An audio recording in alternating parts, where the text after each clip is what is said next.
Oh my goodness.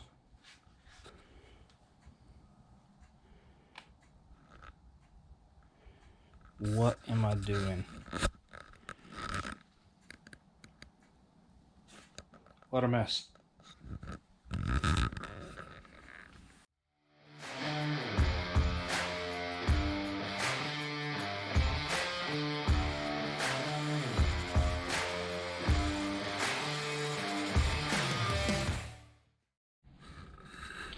Hey, welcome to Ken's Corner. And I'm Ken. What we have today is a mess. Okay? Okay, let me try to explain what I'm attempting to do here. Okay, I'm attempting to reroute my fuel flow through up to the carburetor, how I'm bringing it into the car right now. I have a picture how it's currently set up right now, and what I'm planning on doing is put the regulator after the fuel log, okay? And I thought this was going to be a simple little process. I'm going to remount the regulator. I'm going to do all this fancy stuff. And I ran into a real major issue. So let me show you what I ran into and how I was able to fix it and what it's going to take to fix all this mess and all this stuff. So anyway, just give me a second and hang on. Okay. On the alcohol carb, I run what you call a fuel log, okay? And it's not like a normal or a different fuel log. This is actually on my gas carb here, okay? It doesn't really have that much capacity for storage of fuel like a normal canister. I guess it's a canister type fuel log. What I like about these are fully adjustable, so you can go back and forth with them. And changing jets is pretty simple because you just undo the bowl on one side, slide it off, kind of tilt it down. It slides on the fuel log and all that good stuff. So anyway, what I attempted to do is to take off these extensions that goes actually up into the carb. Okay, so actually you have one up here, okay, and something like that. I don't know if I can get it started or not. There we go, okay. You have one here and you have one over here, okay. I was attempting to take this off, and what happened, this guy right here ended up stuck on here. I could not turn it. I couldn't really get a good wrench on this to turn it because it sits really flush up against this. This is a kind of a poor design, as in these hex portions of it are really big, so it's hard to really get a wrench on it. Anyway, so what happened, it got stuck on the primary bowl here in the front, okay? It actually got stuck on here. And if I would have had the video, you would probably heard some words you probably didn't want to hear. It's probably not public friendly. I'll be doing a lot of bleeping. But anyway, I couldn't get this thing off at all. No matter how much torque we got on it, we added heat, still couldn't do it. So what I'd end up doing is actually cutting this washer through, and you can see how thin it is right now, okay? I actually dremeled it out to make it really thin to relieve some of the pressure. Once I did that, I was able to torque this off. And it pretty much ruined this piece here, okay? It's bent, it's just mangled up and all that good stuff, okay? So I did end up getting it off, as you can see. So what I went ahead and do, I went ahead and bought another fuel log. So it's coming. I should have that here tomorrow. I could not find these extensions at all for this fuel log. I mean, this is it's like Speedmaster, I think, who makes this one. The one I have coming is actually made by Edelbrock. So this was kind of a cheap one, maybe $80 or something like that. So anyway, I couldn't find these extensions by Speedmaster, so I just bought another one. So anyway, so I got all that taken care of. Now I'm back to square one, trying to get reroute my fuel lines and how I want the regulator set up, or how I want the fuel flowing and all that good stuff. So anyway, I just wanted to bring up everybody kind of up to date. The project I'm getting ready to do, basically this project is going to be rerouting the regulator or fuel flow through the carburetor. So let's go ahead and get started with it and go from there. Okay, now there's some theories about what I'm getting ready to do. Okay, some people said you like to mount the regulator afterwards so you still get your volume. Some people say mount it before so you can get your pressure, you know, where you want it and all that stuff. I tend to believe the latter now. I talked to a good friend of mine that I race with up in Mocan, John Rutledge. Have a link to his site. But anyway, he showed me some videos of how his is set up. And I might go ahead and, he probably wouldn't mind, but I'm going to go ahead and post that here. And he kind of explained why I should run it that way versus how I am running it. So let me cut here and you kind of watch what his video shows, then we'll get back. Okay, Mr. Ken, here's how the Nova's set up. I do have a mechanical belt drive, but it would be the same principle. So bottom of the fuel tank going to the pump and coming up from the fuel pump into the fuel log into the carburetor. That's the pressure monitor there. And then I've got the regulator on the back side of the carburetor. That way we have full volume of fuel available to the carburetor. And then of course the return line goes back to the fuel cell.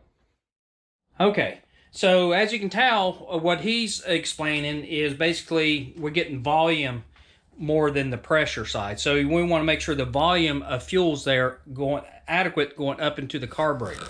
Okay, that's what he explained. Pressure is going to be part of it, but volume is the other part of it. So by running fuel to the carburetor first, then monitor pressure afterwards, we'll still have good volume coming here. We can control how much pressure the fuel is going to the carburetor by the regulator, if that kind of makes sense. Okay, so we got good flow and we got good pressure. Okay, versus the other way, I think what we're doing is limit the flow and just monitoring and regulating the pressure, because flow's coming out of the regulator going to the carburetor.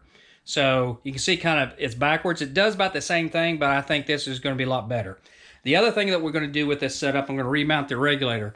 I've been hearing a lot of stories about if you hard fix the regulator just by the harmonics of the motor, vibration, that it could upset the pressure on the regulator, maybe bounces it and all that good stuff. So anyway, we're going to kind of free float the regulator, so it just kind of goes along with the motor or the vibration, so it does not, it's not rigid. Okay, so anyway, so I'm going to try to set all that stuff up a little bit differently. So anyway, so let's go ahead and get started. Let me go ahead and get these a mock-up done. And like I said, I got some more parts coming, and we'll try to figure out how I'm going to mount all that up. Anyway, so let's get started. Okay, I got somewhat just kind of mocked up here, laid down here.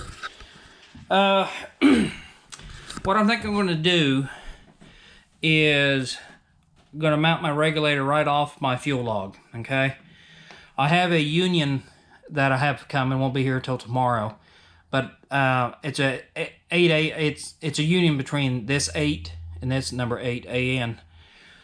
So I'll be able to join that there. And it'll make it pretty easy when I'm changing the carburetor. All I have to do is just undo one of the unions, and this becomes disconnected from it. Now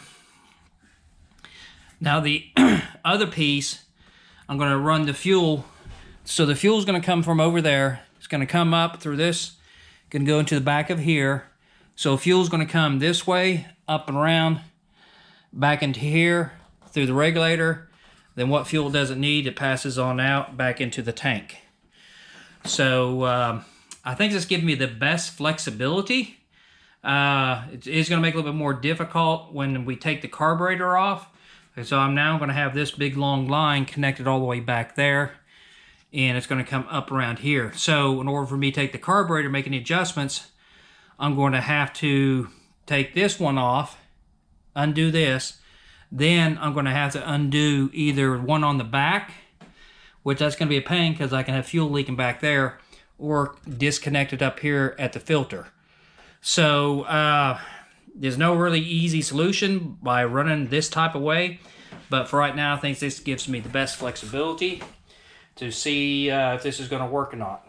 Anyway, so what we're going to go ahead and do, all I really have to do is make a connection back that 180 back there, and put a 45 on this one to connect to this guy, and that should be it. So anyway, so let's go ahead and get things measured out, get these fittings on here, and go from there. So I'll show you how I do this, and it comes out pretty easy. So anyway, let's get started. What I'm planning on doing is to take this 180 and put it on here. The first thing you have to do is make sure when you get this, I call it the cap, but it's one where it has the threads on it. I don't know if you can see that or not in there. But you have to make sure that tube or the rubber portion is sitting right against the threads. Okay, that's where you're going to make it a good seal at. And what I'm going to do, I'm going to get all this put in a vise and get this thing in here. Also, what we're going to do, how I do it, I put the WD-40 in here, so it makes it going into this tube a little bit slicker. And also you want to do is, I'm going to put some blue tape here. I'm going to monitor, make sure this tube does not slide out as well as I'm screwing this thing down into this. So anyway, let's get started. Okay, hopefully you can see this. I have my camera, I don't have my mount with me, so hopefully you can see. But we're going to go ahead and do a couple things. Is, like I said, I stuck blue tape on here so we can monitor as I screw this thing down in. Okay, right now you can do it by hand, but eventually you're going to have to grab it with the wrench. I'm monitoring and I'm putting pressure on the hose to put pressure against the fitting, so make sure it doesn't try to push the hose out. Okay, so for right now I'm just going to go ahead and just screw it in as much as I can by hand before it starts to. Okay, just going to grab a crescent. It seems like it fits a little bit better.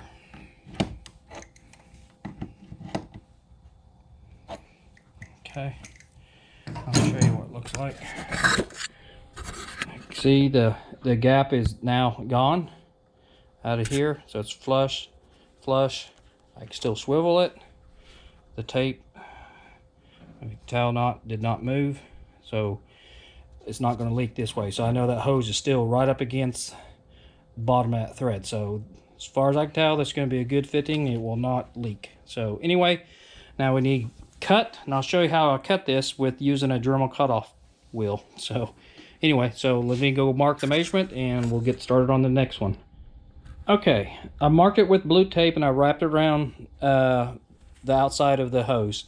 This is a nylon braided hose. It's not a steel braided hose, but the rubber that's inside has steel braids in it, so it's still difficult to cut. It goes through the nylon fairly quick when we're cutting it, but I still have to go through the steel.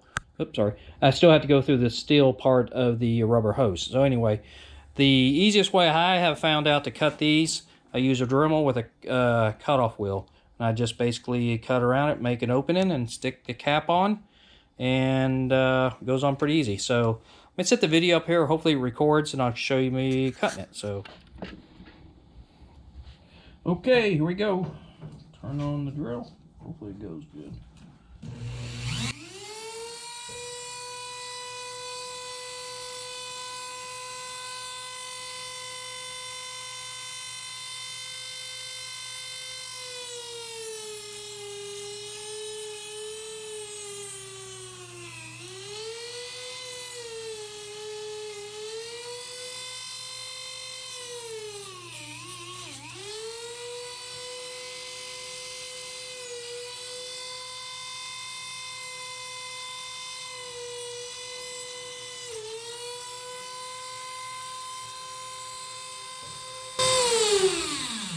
So you can tell, hopefully you can see it.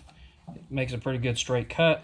Okay, I got it installed back there. Like I said, this is all mock-up stuff right now. I'm just trying to give an idea of how it's gonna look.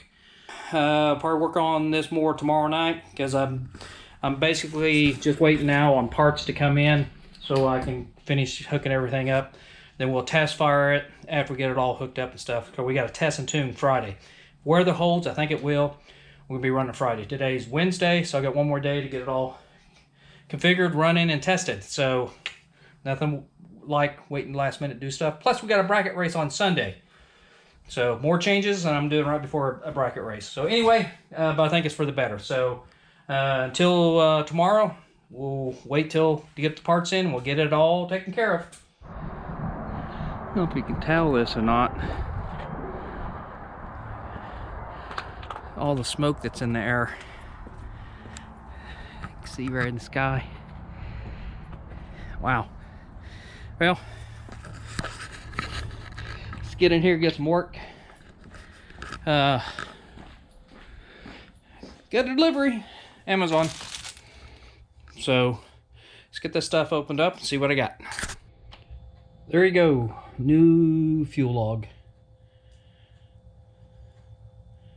So let's go ahead and get it out of here and see what it looks like. Okay, got the new fuel log installed. Got all the new line installed. So this is what it's supposed to look like. And got my union over here, and this is where the regulator is going to mount to. So let's go ahead and get this thing on the car, see what it looks like. So here we go. Okay, well here's what it all looks like. It's all connected. So what we're going to do next, we're going to get the car out of the trailer. We have to get the float level set in the front bowl and get the fuel pressure set and all that good stuff, check for leaks. So right now, get ready to hook the trailer up, get this thing out of here.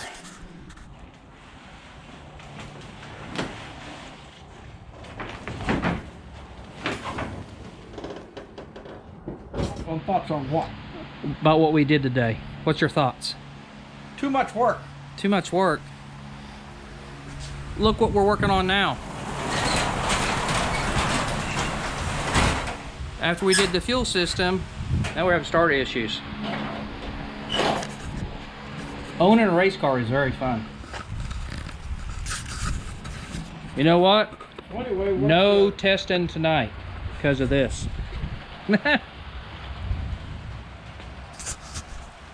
I'm relaxing. There we go. He's relaxing. We're gonna have to shut the garage door here because it's gonna start pouring. Hey guys, let's go ahead and call a wrap for this project, okay? I didn't probably show the car running and all that stuff. You heard it before, not much there really. But other than, we got all the plumbing done, how we wanted it set up and stuff. So, with that, we're just gonna call a wrap. We got a bracket race Sunday coming up. Today, Saturday, kind of chilly here. Tomorrow supposed to be a lot better, nice weather and all that stuff. Anyway, so with that, let's just go ahead and say we're done out of here. Hope you enjoyed the video. Hope I gave you some ideas. If you have any suggestions or comments about it, leave it in my comment section. But if you like what you see, go ahead and hit that subscribe button. Hit that little bell. That'll alert you saying, hey, I got a new video coming out. And don't forget, I get videos out every Sunday at 10 a.m. So be on the lookout for this one coming out on Sunday. So with that, or my next one's on Sunday. So anyway, with that, hope you like what you see. Talk to you later.